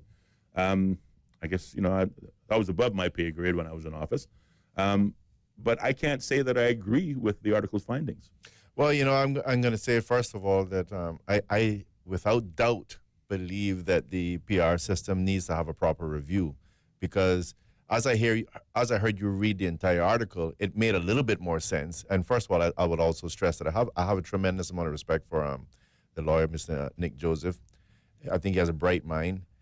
The things that I would say there is his complaint seems to be that you're allowing persons of let's say, diverse categories of individuals to be able to get the PR as easy as the next one.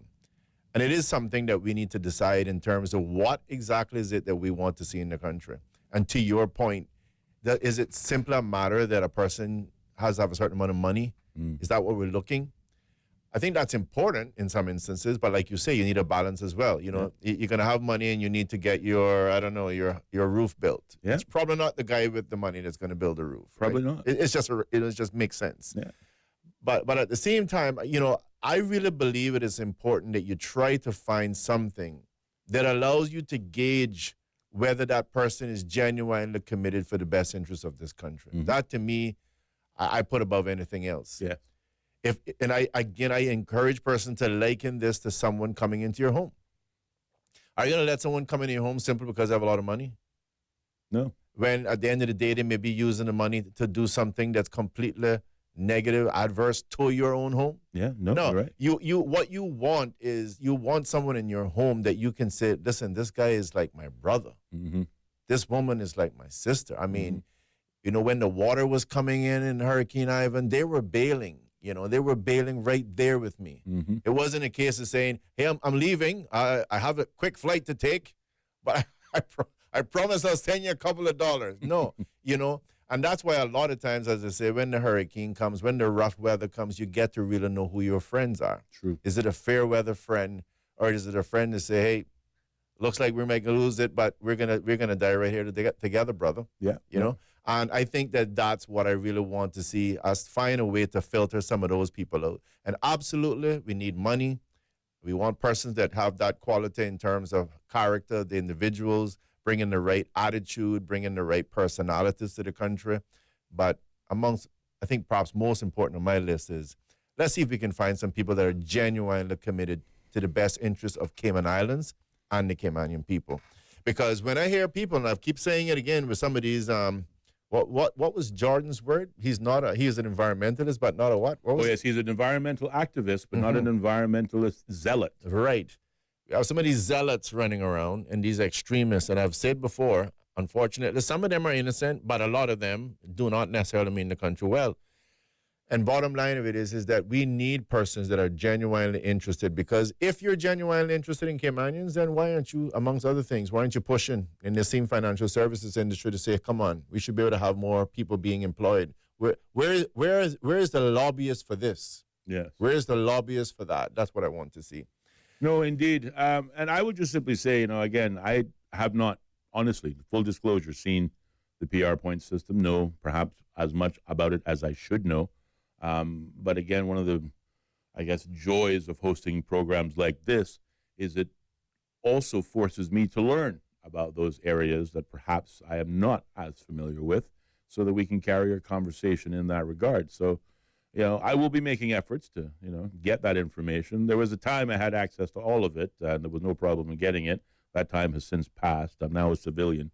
So if you have it and want to leave it on my proverbial windshield, or, of course, email it to us, host@straighttalk.ky, we will graciously receive it, and faithfully apply whatever we learn to the ongoing discussion.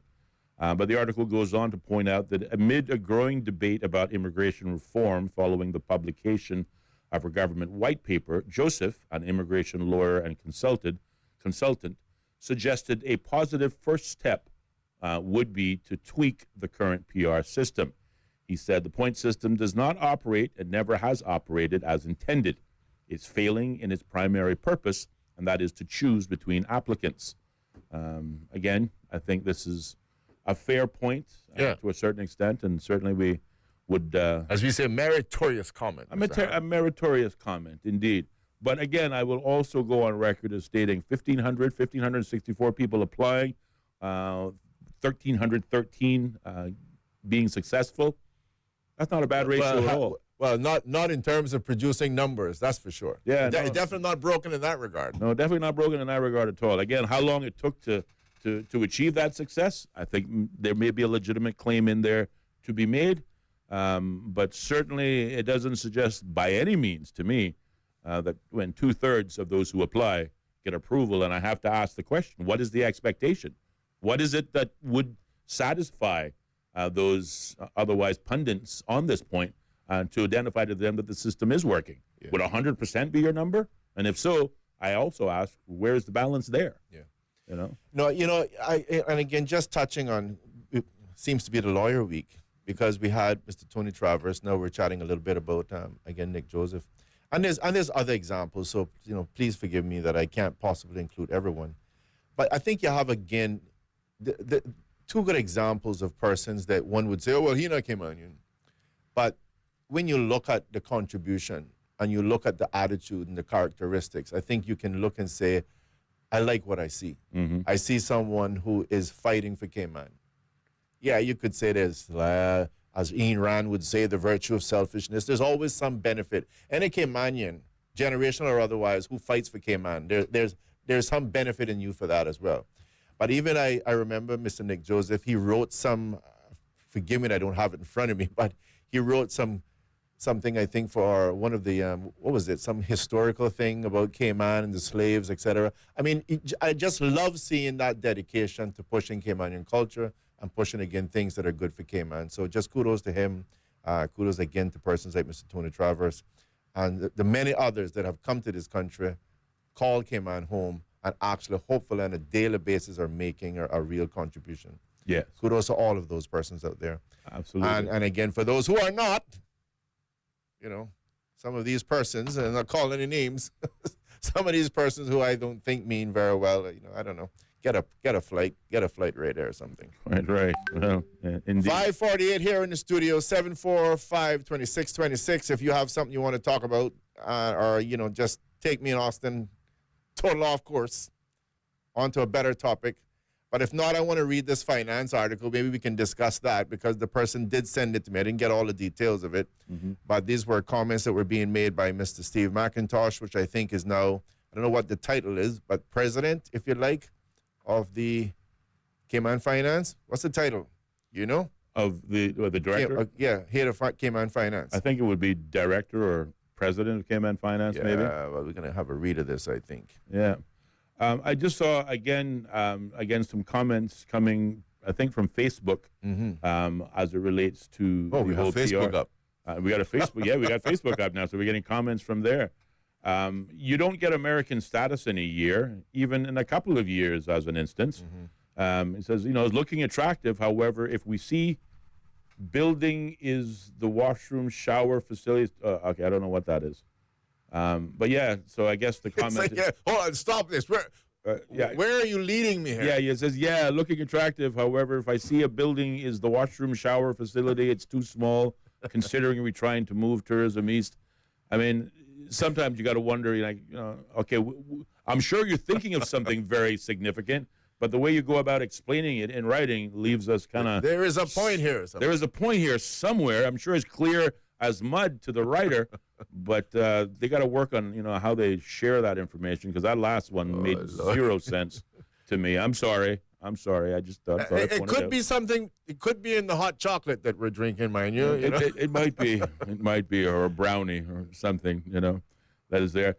So next subject at, what is it, almost 10 minutes to the hour of 6 o'clock, giving us about 9 minutes before we have to pause. But speaking of Cayman Finance, you were on something. Yes, no, I am on to something. But speaking of Cayman Finance, I want to reach out to my friend Steve McIntosh. I knew the gentleman from the time he came to this country. In fact, I used to work KPMG. I really don't have any issues with the gentleman. I really, from everything I know about him, he's a fine gentleman. I don't have a problem with him. I worked with him as well. Thought he was a great guy. I mean, I really don't have any issue with that guy. I don't agree with everything he says, but then again, I love Ellio, and I don't agree with everything he says. I love you too, and I don't agree with everything you say, so that's not a problem. But he seems like a really great guy. I mean, he's been here quite a while now. I would imagine he probably has at least PR or something, no? But that's not... He probably got care about passport naturalization. What do you mean? He got a key to the city. Steve? Oh, Steve is in like Flynn by now. Steve is in it. No, he's a sharp guy. He's family now. Yeah, he's a sharp guy. That's why he's so bold with his statements. He's Caymanian now. What are you going to do? Kick him off the island? Sorry, not today, boo-boo. We just got to put him under our arms, Austin, and put him in a grip. That's right. Can't get him on a boat anymore. That's right. So anyway, but no, Steve seems to be like a great guy. I want to reach out to him, see if we can get Steve to come here on the program and chat about finance because, after all, he is in charge, and there's a lot of different issues. We need to ventilate that properly. Yeah. And, what say ye, Mr. Harris? Quite right. I think it's a fantastic idea. And on that vein, you also give kudos to the respect you have for Nick Joseph, and so do I. I have no everything I know. Nothing bad to say about the man.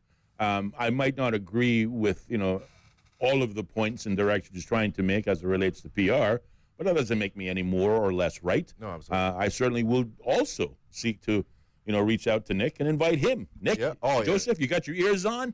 Yeah. You want to, come on the program and talk about the PR point system? Let's get both of them in here. We would love to have you as our guest in studio so we can talk about it. As we hang up the mic today, Austin, I'm going to... We will make an effort to reach out to both of those fine gentlemen and have them as our guest in studios. We promise it won't be a combative environment. Again, we can disagree without being disagreeable. We might not agree on everything, but who knows? Maybe we'll learn something. Well, those are the points that you really need to discuss more. Again, where you have the problem are those persons who don't want that dialogue. They don't want to have that discussion. No. That's normally where you have a problem. I agree. A hard no is not a conversation. It is a viewpoint. Correct. And what we are interested in having here on this program is a conversation. 745-2626 is the number, or you can reach out to us on our WhatsApp number, 928-2562, and from there, leave us either an audio voice note or a traditional WhatsApp text message, and we will share it with the listening audience. Broadcasting live on Bobo 103.1 FM and simulcasting live. So excited to say this, why I'm saying it more often tonight. Not only on YouTube, but also Instagram on Straight Talk Radio Show, but also thanks to ACT Cruise Tourism, allowing us to use their Facebook page to today, for the first time, stream over the Facebook platform where we know a large majority of the Cayman public are members of. That's where they hang out. That's where they hang out. So you know what? If Muhammad won't come to the mountain, well, the mountain will go to Muhammad. Yeah. What do you say? You're calling yourself a mountain now? Been on the air for almost 2 months, and already referring to yourself as a mountain? Yes, you better believe that's what I said. All right.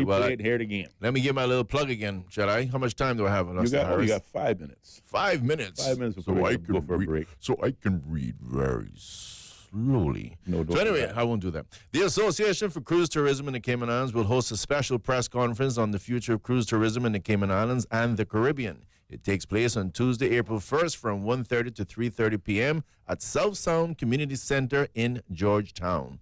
You'll be hearing, of course, from yours truly, Ellio Solomon. You'll be hearing from Honorable Kenneth Bryan, Deputy Premier, and our special guest, the Honorable Alan Chastanet, former Prime Minister of St. Lucia. This will be an important conversation on the future of the cruise tourism industry here in the Cayman Islands, Tuesday, April 1st, again at 1:30, starting at 1:30 p.m. See you there. And again, this gentleman is an economist. It should be a good discussion. Please, I want to encourage my colleagues, not just on this industry, but any industry.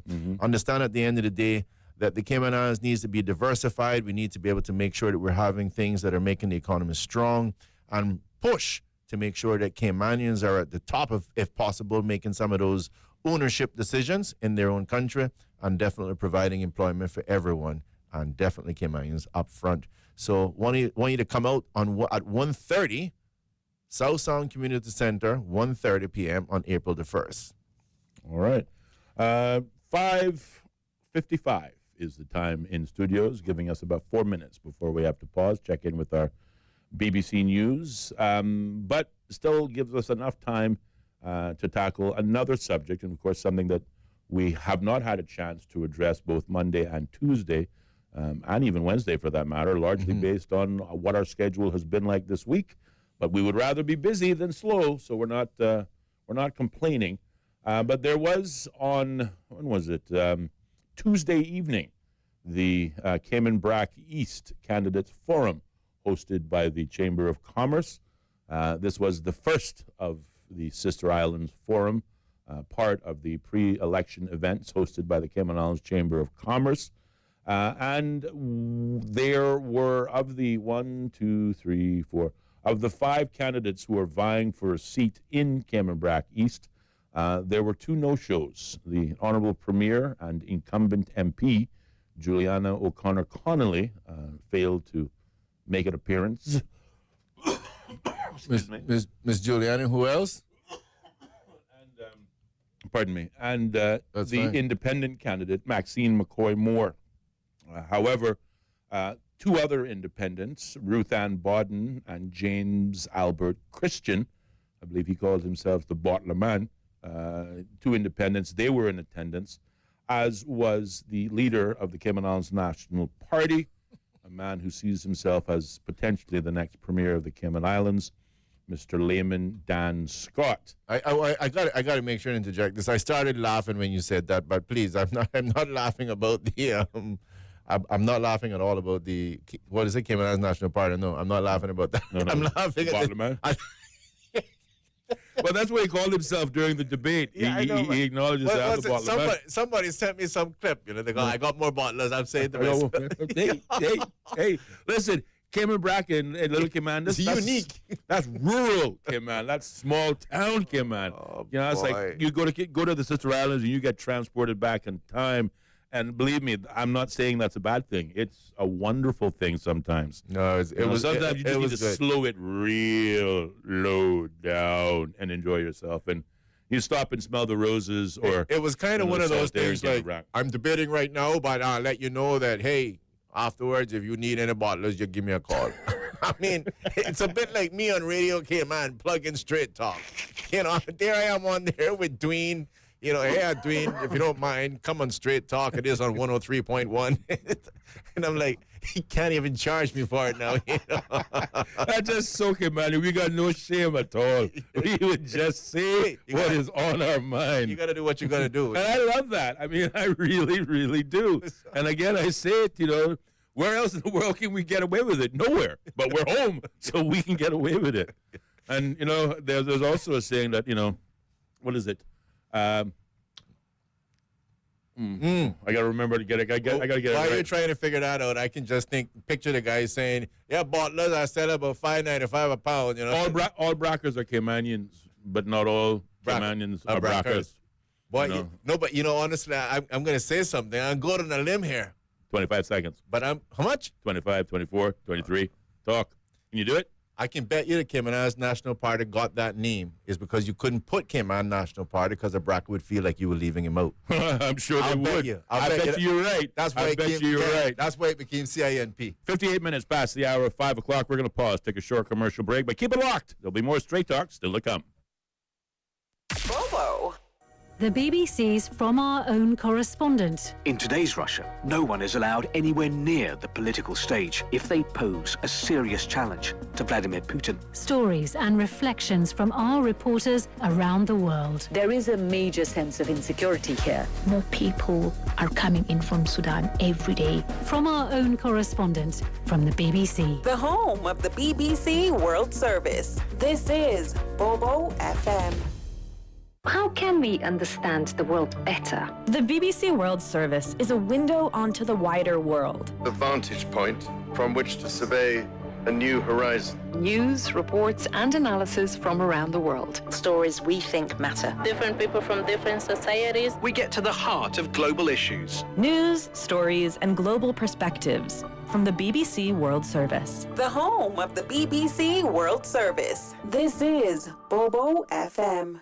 The BBC World Service, the world's radio station. The BBC World Service makes programs with a uniquely global perspective. Enlighten us.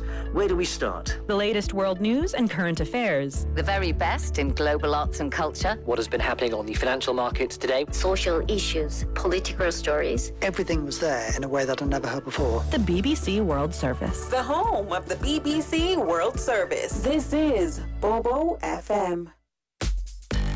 For business, they say location, location, location. But really, there's no better location than right here, right now on your mobile phone or laptop. Buy and sell your pre-owned gear where the island is searching online. Buy and sell on ektrade.com. That's ektrade.com. Across Cayman on 103.1 FM, online, and on your smart speaker. Powered by Health Services Authority. The home of the BBC World Service. This is Bobo 103.1. BBC News, I'm John Shea. The Canadian Prime Minister Mark Carney has said the United States is no longer a reliable partner and Canada will need to dramatically reduce its reliance on the US. Speaking after President Trump announced tariffs on all imports of cars, Mr Carney said Canada will protect its national interests. I reject any attempts to weaken Canada, to wear us down, to break us so that America can own us. That will never happen. And our response to these latest tariffs is to fight, is to protect, and to build. We will fight the U.S. tariffs with retaliatory trade actions of our own that will have maximum impact in the United States and minimum impacts here in Canada. Mr Carney said he'd be speaking to Mr Trump in the coming days.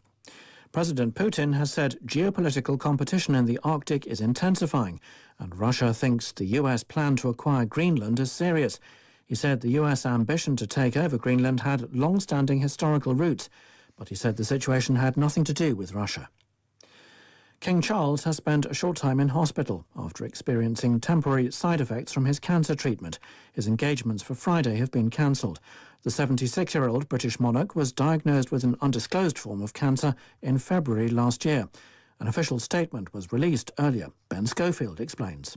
That statement from Buckingham Palace talking about the side effects that he has encountered as a result of his treatment, but Palace sources saying that that's no surprise, that these sorts of side effects are common when it comes to this type of treatment. They say that they are temporary and such issues are not uncommon with medical treatments. We know that the King spent some time in hospital today. He went back to the London clinic, which is where he was initially diagnosed and is now recovering at home in Clarence House. The Australian Prime Minister Anthony Albanese has called a general election for the 3rd of May. He said the world was an uncertain place, but he was convinced it was a time for Australia to build its security and prosperity. The announcement ends months of speculation and begins 5 weeks of campaigning. From Sydney, Katie Watson sent this report. The biggest issue facing Australians in these elections is a cost of living crisis. But the rising concern over tariffs and global trade wars will no doubt lead voters to also ask who will be best placed to deal with Donald Trump. The world today is an uncertain place, said Mr Albanese, but now is not the time for cutting and wrecking, for aiming low, punching down or looking back. Words aimed at his rival Peter Dutton. But the race between Labour and the coalition will be tight. With the rise of independents or minor parties, many are expecting a hung parliament. Katie Watson reporting. This is the latest world news from the BBC. The U.S. Secretary of State Marco Rubio has warned Venezuela not to escalate its territorial claims against neighbouring Guyana, which recently discovered huge oil reserves. He said any attack on Guyana by Venezuela would not end well. The Venezuelan foreign minister dismissed Mr. Rubio's warning as bluster. President Trump has withdrawn his choice of U.S. ambassador to the United Nations over concerns that the Republicans could lose her seat in Congress. Elise Stefanik currently serves as a representative for New York. Here's Nada Taufik. Elise Stefanik was the president's first cabinet pick and a tough critic of the UN. Her long-delayed confirmation was supposed to move to a vote after a pair of special election races in Florida on April 1st, including for a seat left vacant by Mike Waltz, the current national security advisor. Those races are now closer than anticipated, leaving Republicans worried about their slim majority in the House of Representatives. The one-time Trump critic turned MAGA darling was expected to sail through Senate confirmation. There is no indication yet who will replace her. President Trump said there were others that could do a good job. 6 Russian tourists are confirmed dead and 4 other people are in critical condition after a tourist submarine sank off the Egyptian Red Sea resort of Hurghada. 39 foreign passengers and 5 Egyptian crew members were rescued. The submarine, which can descend to a depth of 25 metres, was taking the tourists to view coral reefs. Russians form a sizable portion of foreign visitors to Egypt's Red Sea resorts. Bosnia has issued an international arrest warrant for the Bosnian Serb leader Milorad Dodik, who's accused of undermining the constitutional order. The head of the semi-autonomous Republika Srpska has repeatedly threatened to secede from Bosnia and barred federal police from working in his region. Speaking from Israel, he described the warrant as an abuse of Bosnia's justice system. BBC News.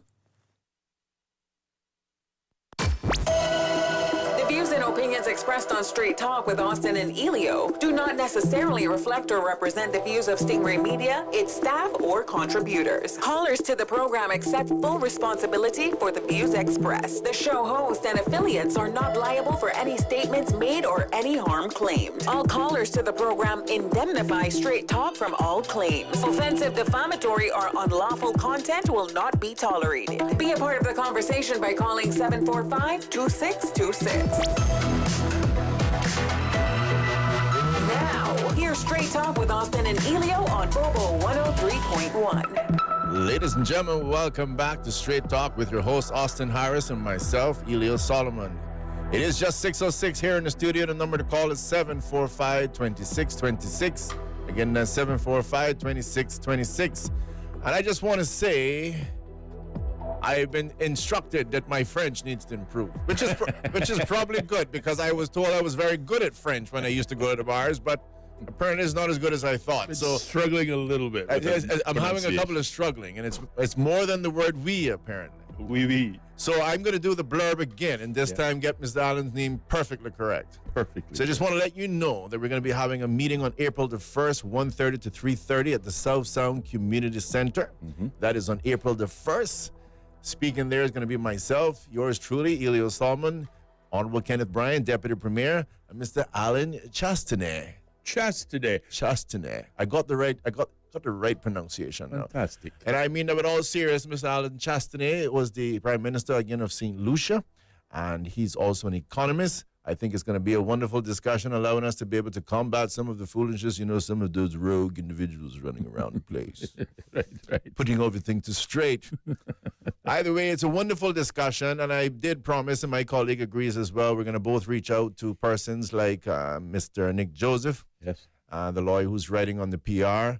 Have a lot of respect for the gentleman. Yeah. And again, same thing in the category of Mr. Steve McIntosh. We're going to reach out to him as well. Yeah. And I just want to say again, thanks to all those persons who have come to Cayman, works hard, calls this country home, and is doing their best to make Cayman Islands and the Caymanian people, Cayman Islands a better place, and helping our Caymanian people. Do that, you have me on your side. That's right. Don't do that, I'm going to be loosening the ship pretty soon. Come to Straight Talk and take your licks like a bat. That's what you need to do. You will get your licks if you're not doing so. Also, just reminding you that our version of a 800 number is also available, 928-2562. From there, you can either send us a voice note or a traditional WhatsApp text message. 8 minutes past the hour of 6 o'clock, giving us about 21 minutes before we have to sign off for the evening. We were taking a look at some of the key takeaways from the Cayman Brac East Candidates Forum prior to the break, where again we announced that there were 2 absentees. The incumbent MP and current Premier, Honourable Juliana O'Connor-Connolly, was absent, as was the independent candidate Maxine McCoy-Moore. However, the debate did go on with 2 independents, Ruth Ann Bodden and James Albert Christian for the independent side, and for the CINP, Mr. Layman Dan Scott. Now, there were 3 key areas that I thought some of the answers were rather interesting, and certainly as contained in today's media reports as well. The first was, what were the 3 national issues would you address if elected, and why? Mr. James Albert Christian was the first to respond, and his 3 main issues, he said, he planned to tackle were jobs, affordable homes, and minimum wage. Issues, he said, had been taunting and haunting the people of the Cayman Islands, including Cayman Brac East, for many years. He suggested that people who had passed retirement age should step aside to allow the younger generation to take up jobs on the island. Such a lack of jobs for younger Caymanians, as well as a minimum wage people can't live on, meant they couldn't afford homes. Whereas Miss Ruth Ann Bodden, her 3 main national issues were police, border control, and education. She lamented that the BRAC had to rent out space for the police station rather than having a dedicated building, and said that local officers don't have the tools to do their jobs and were understaffed, I think making a valiant point. She went on to state that she had called for years for the creation of a Cayman Islands Coast Guard. She said she intended to push for a base for the service on the BRAC to deal with border control issues there. And on the education front, she said she wanted to see a technical and vocational or TVET training school on Cayman Brac. Let me just certainly say I'm glad to see that she obviously pushed for the Cayman Islands Coast Guard. We have one, led very capably by Mr. Robert Scotland and seconded by Mr. Leo Anglin, who certainly both of which come from a law enforcement background. If you speak to anyone, any of the members of the Cayman Coast Guard, from the recruits to the recently graduated, they tell you they love their job and they're great at it. And I certainly would support that, because these are the Cayman Islands, and we should absolutely have a base on the BRAC, and I think that's a great suggestion. Whereas Mr. Dan Scott said his 3 main national issues were unfettered development, the cost of living, and jobs for Caymanians, which were all encapsulated in an uncontrolled immigration practices, and in particular as it relates to importing cheap labor. He added, this undermines the workforce in the Cayman Islands because Caymanians cannot live on $6 an hour. Now for the hot button items, 2 of which... I like the 3 things he mentions. Yes. I would love to find out what he feels about jobs for Caymanians only, but what are the 3 again? I like those. Unfettered development, the cost of living, and jobs for Caymanians. I think he certainly has picked the key issues, and it suggests he has been listening to the constituents who he's met, undoubtedly, on the campaign trail. I would need a little bit more definition on the unfettered construction or development. Yep. I'll stay halfway on that one, but definitely cost of living and getting more jobs for Caymanians. He's got 100% support from me. There you go. There you go. So they were asked about whether they support building the new Cayman Brac High School. I think that's that $53 million. What are you picking on that school for now? What are you picking on that school for? Well, I guess maybe that $53 million price tag is kind of hefty even for the BRAC standards. I think they need a university in the BRAC, to be quite honest with you. Oh, yeah?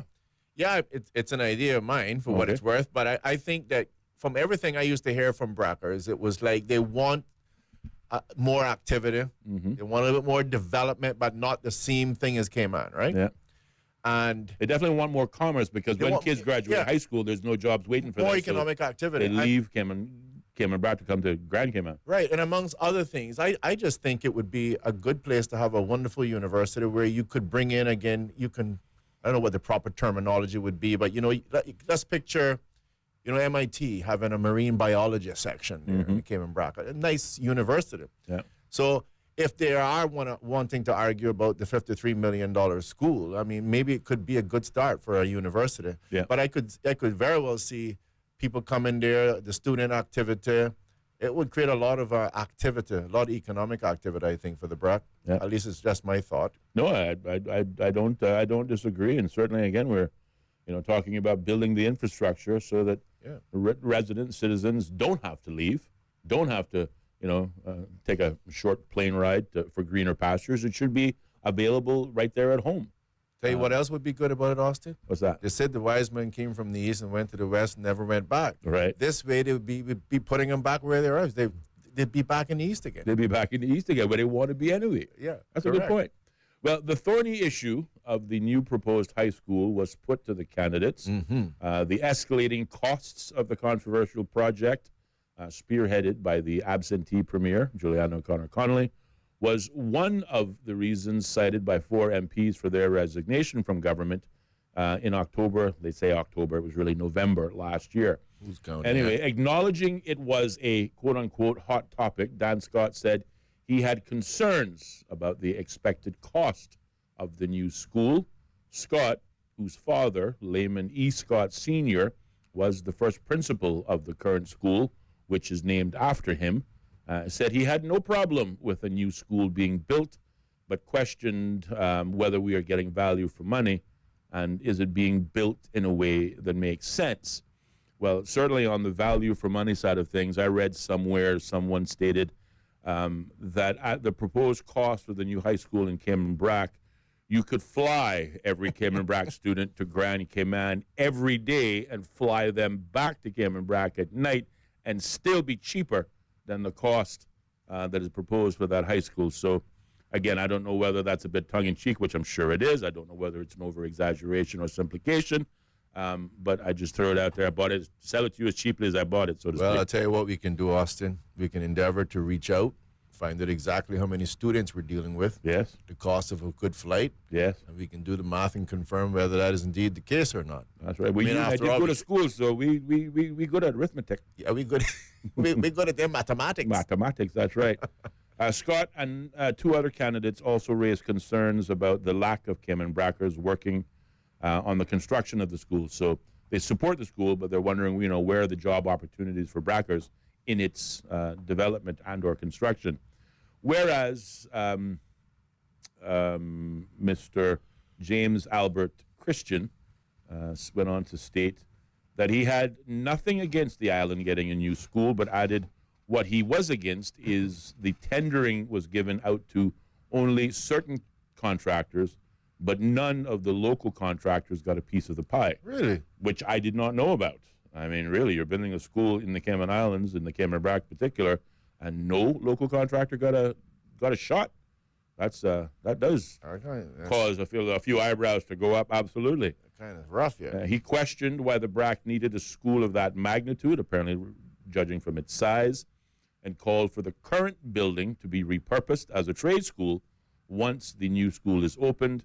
Who's this? Who's this? This is Mr. James Albert Christian making this suggestion. The bottom man. Yeah, the bottom man. Yeah, I mean, a good suggestion. A good suggestion? That was a good suggestion. Get a bottler with that.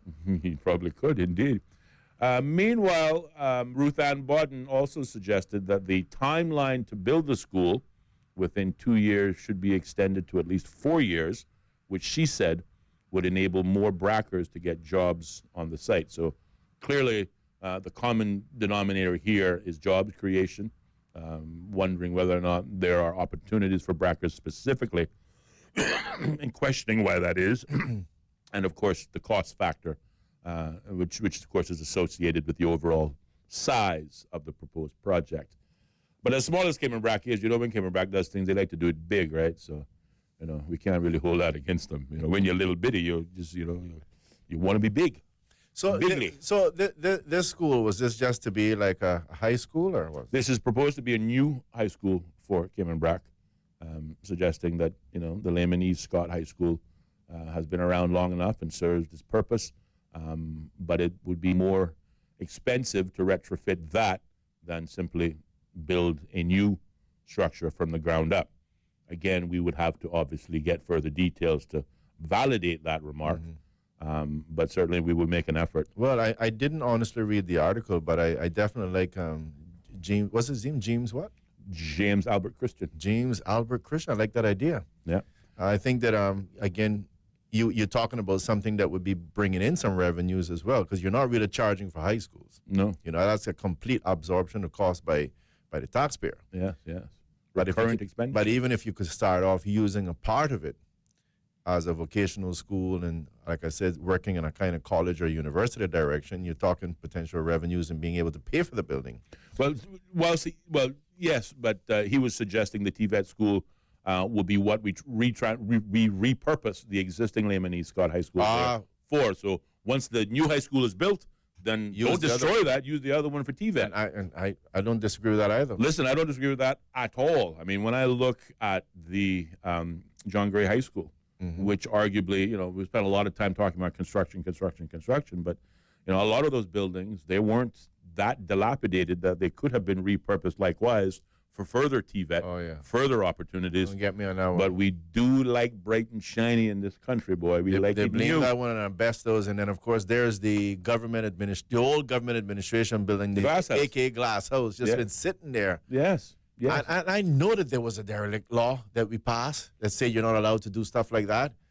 Like, when are we going to deal with that? But again, okay, so it's a derelict law, but obviously the glass, is still good. I don't know what the infrastructure, the steel and whatnot, it's probably old and whatnot.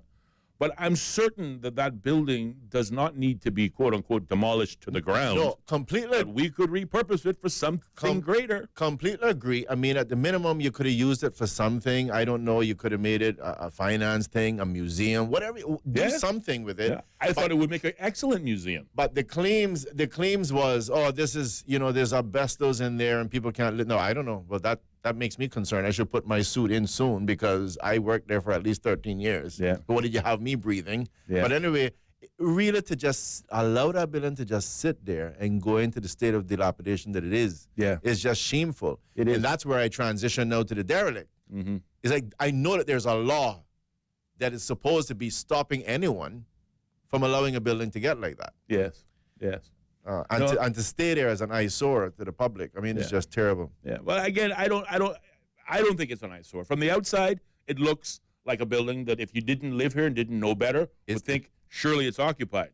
It's deteriorating quickly. But it is deteriorating certainly, and again, I just hope we find a use for it. It is a part, I dare say, of our cultural history. It is an icon in terms of development at the time. It's I think, it pays tribute to what was considered out of the box thinking whenever it was first built.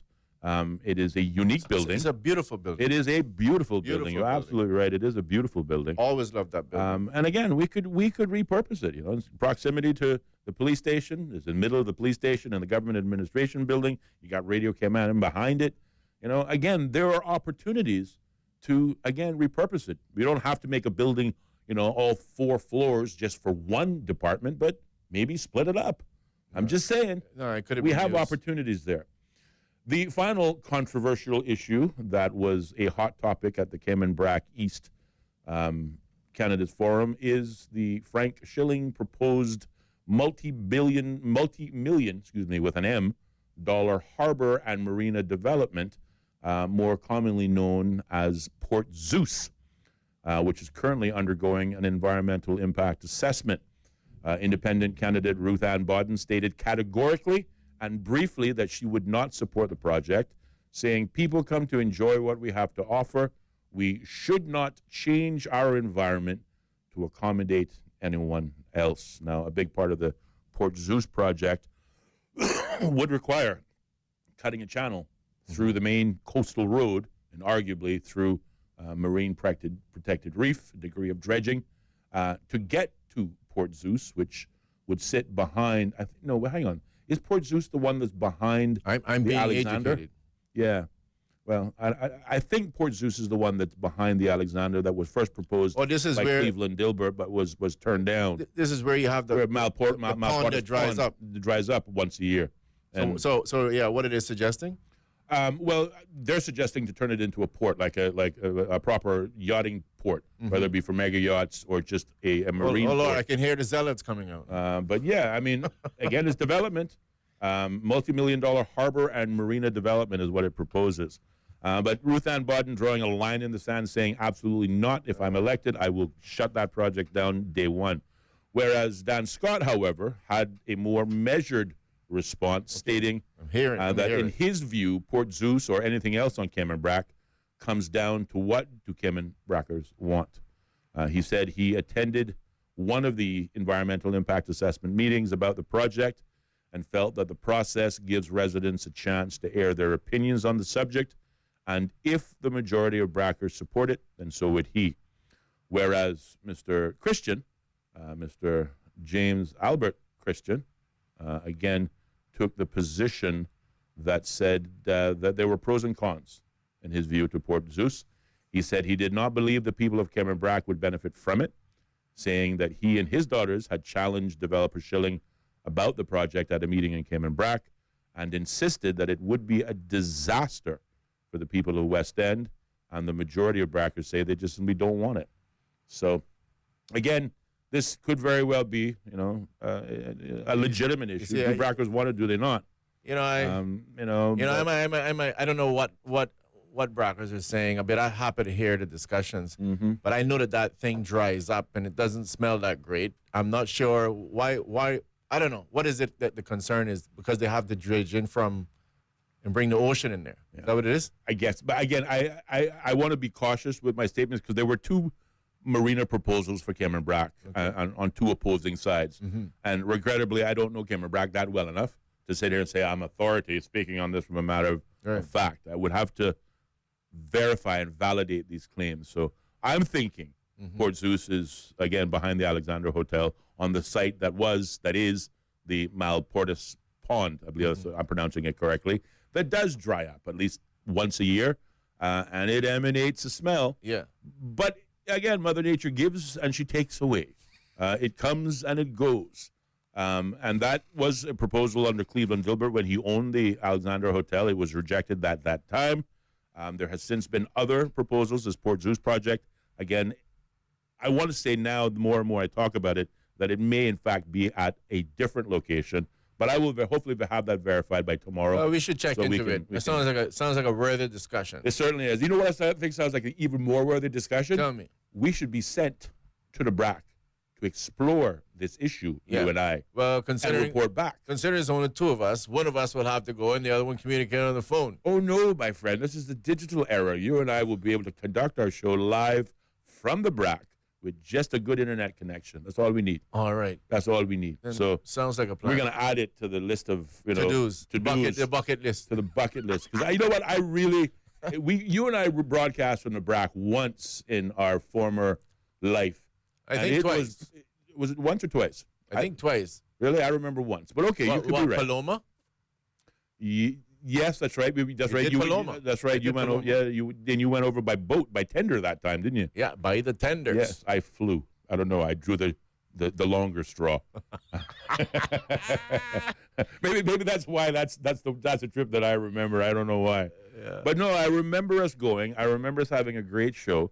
But I more importantly remembered the fellowship that we enjoyed, not only with each other, but with the residents of Cayman Brac, who are obviously big listeners to the program. Yeah, we love the Brackers. And, listen, I agree that when we talk about educate, enlighten, and elevate, and why we're so thrilled that we now have a new frequency, 103.1, allowing us to extend our reach to the Brac. This program can be heard in Cayman Brac and Little Cayman. They're a part of the Cayman Islands as well. Absolutely. And we very much, include them in our discussions. And that's why I smiled when I talked about the name CINP, right? Because you and I remember, the Brackers feel they're very sensitive when you say, we used to say something like Cayman or something. And of course, we see it here as the three islands. We just naturally think that in our mind, but they feel excluded when you say that. Yes. No. They want you to say Cayman Islands. Yes. And legitimate, rightly so. And we quite understand it. Once you really hear their argument, it makes perfect sense. That's right. 35 seconds remaining. Any final remarks before we wrap it up for today? That's all I can say is, great show. Pleasure to see you again, Austin. And to all of our friends out there, thank you very much for listening. Continue to spread the word for us. 103.1. And again, ACT Cruise Tourism right now allowing us to broadcast on Facebook. Spread that as well. Thank you. for all you're doing. And see you tomorrow right here on Straight Talk. Absolutely. We'll be back tomorrow at 4:30 live on Bobo 103.1 FM. Keep it locked, and we'll see you tomorrow.